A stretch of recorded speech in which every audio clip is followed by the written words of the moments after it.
Spotlight.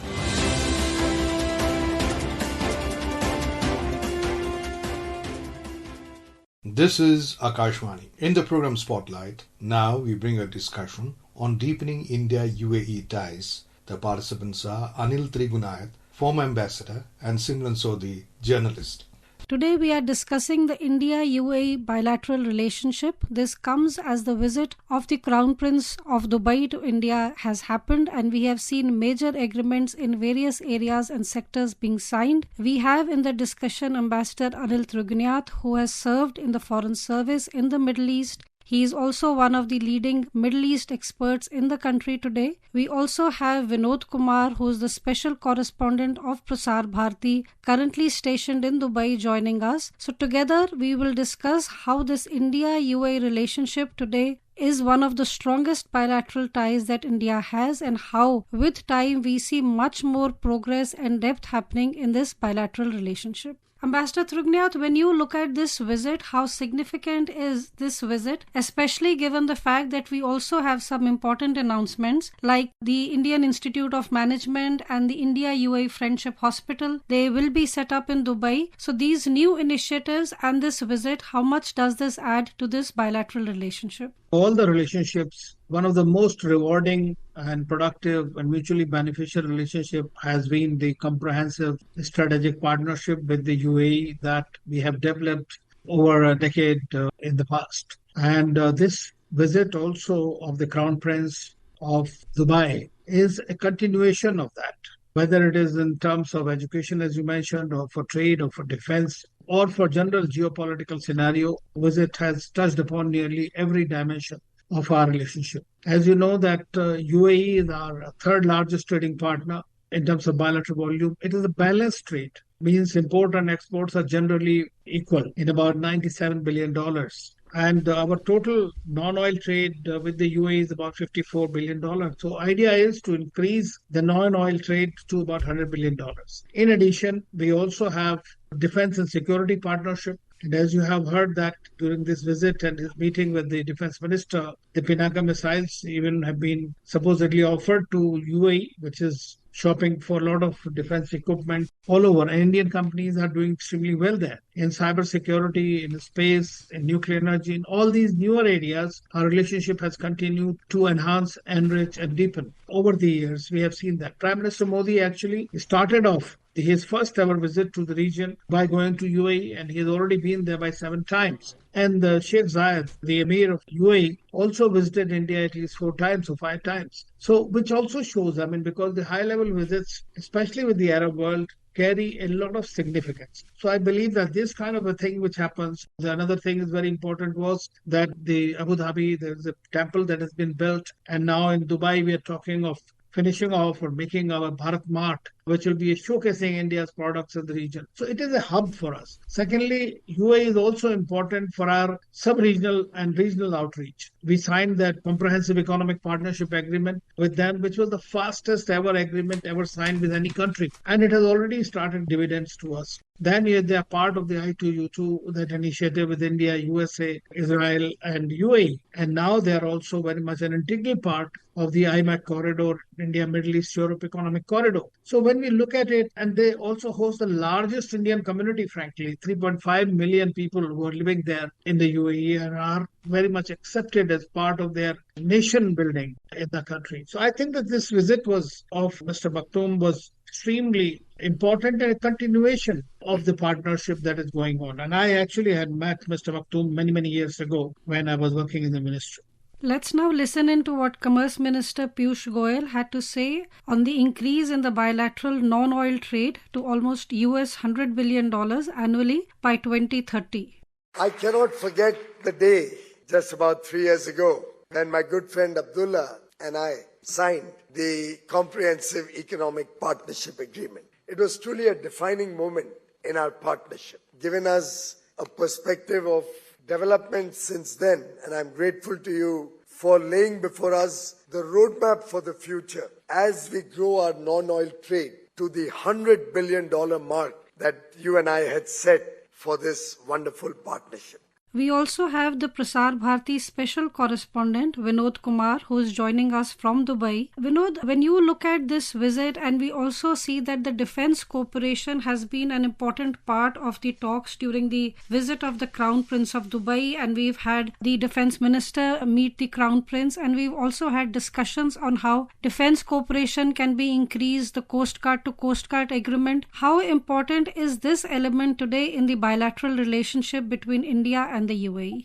When talking about the defense cooperation between India and the United Arab Emirates, we have to look at slightly into the historical part of it. Even though our relation with the UAE in the defense front started in 2003, it was in 2017 the relationship was elevated into a comprehensive strategic partnership, establishing the strategic security dialogue. And India and UAE has been participating in multilateral exercises like Desert Flag Series. India's LCA Tejas made its international debut in 2023. This all shows growing military-to-military ties, and both these countries have pledged their cooperation in counterterrorism at United Nations, acknowledging their respective efforts during their tenures in the UN Security Council. And both the countries have unanimously adopted the Delhi Declaration of countering use of new and emerging technologies and the Abu Dhabi Guiding Principles on threats posed by unmanned aircraft systems in 2023. Along with these lines, if you see, when the Dubai Crown Prince Hamdan Al Maktoum visited India, we had this Coast Guard to Coast Guard collaborations in line with these historical cooperations that has been set a decade earlier.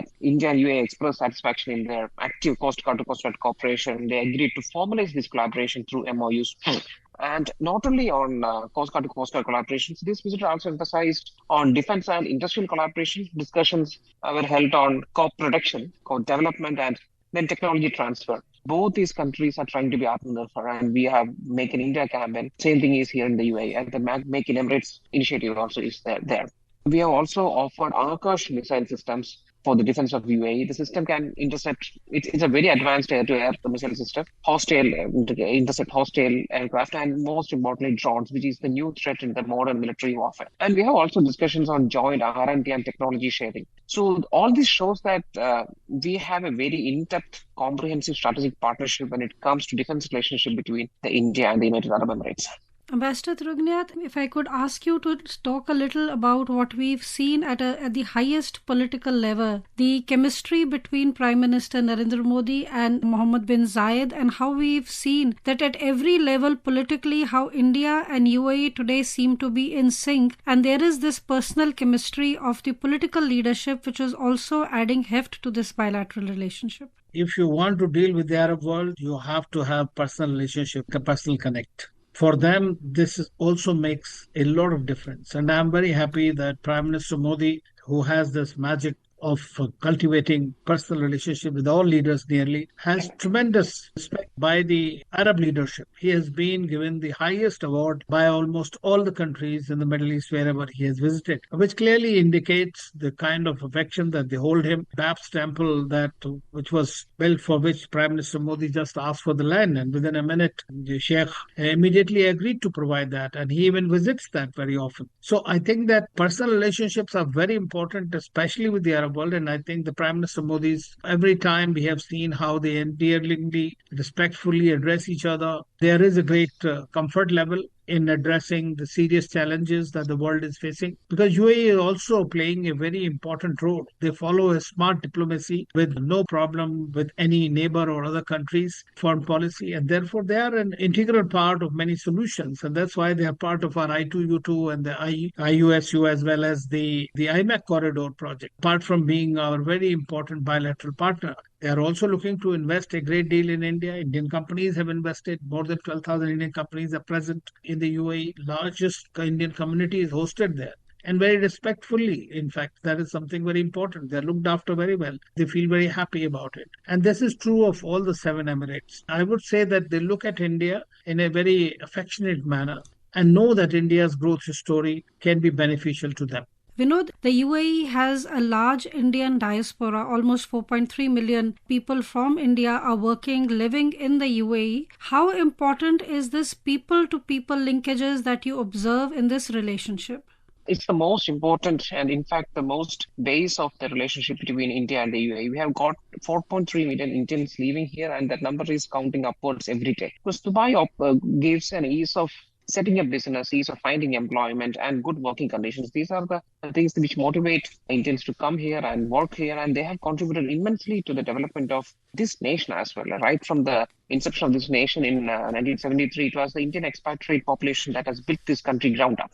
And Indian investors also form a key part of Dubai's business landscape, with around 73,000 active Indian companies registered as members of Dubai Chamber of Commerce by the end of March this year. And in fact, the overseas office of Dubai Chambers is set to be opened in Mumbai after the visit of this crown prince. All this indicate that the cultural connect between the two countries is very strong. Bollywood is very popular here. In fact, if you go to many places in Dubai or UAE, you will find better Indian food right here in the heart of Dubai than you find in tier 2 cities in India. Culturally, we can say that the connection is very strong. And this is also reciprocated by the UAE administration as well as the government. They knows the importance of this vitality and the vibrant Indian population working here, constructing the city in a matter of just few decades.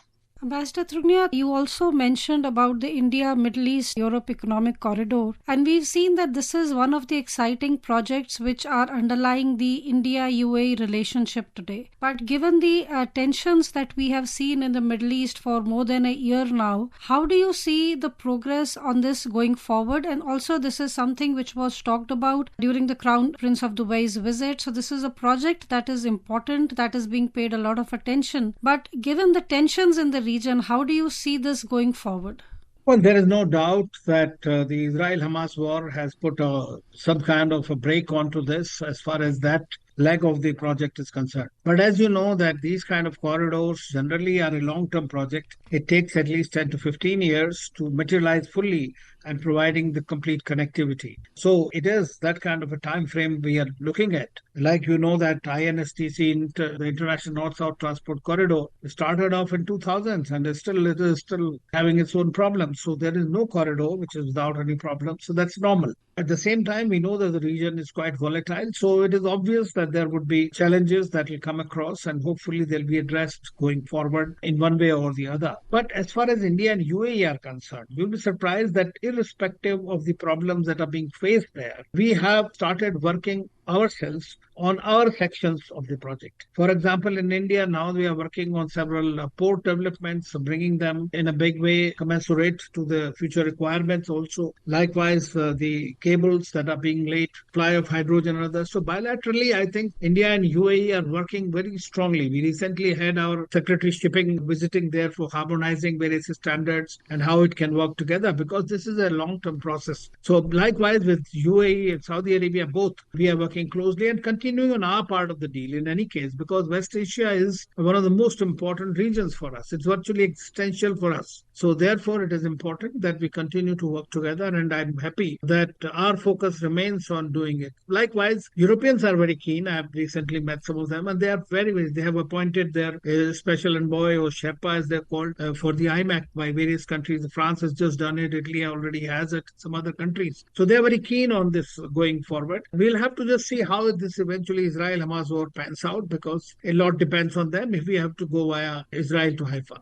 We bring today's discussion to an end with Ambassador Anil Trigunayat and the special correspondent of Prasar Bharati from Dubai, Vinod Kumar. We have discussed various topics and issues which are related to the India-UAE relationship, whether it is the Comprehensive Economic Partnership Agreement or whether the tensions in the Middle East and how they affect a very important project like the India-Middle East-Europe Economic Corridor, and also how despite all the global tensions, the India-UAE relationship is one that we have seen going from strength to strength in the last 10 to 15 years, and how the recent visit of the Crown Prince of Dubai promises to take this relationship even further.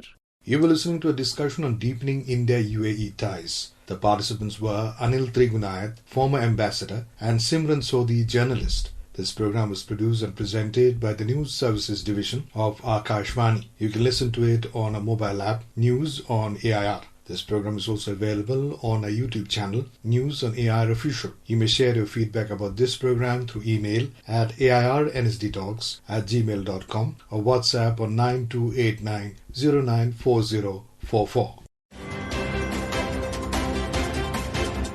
Spotlight.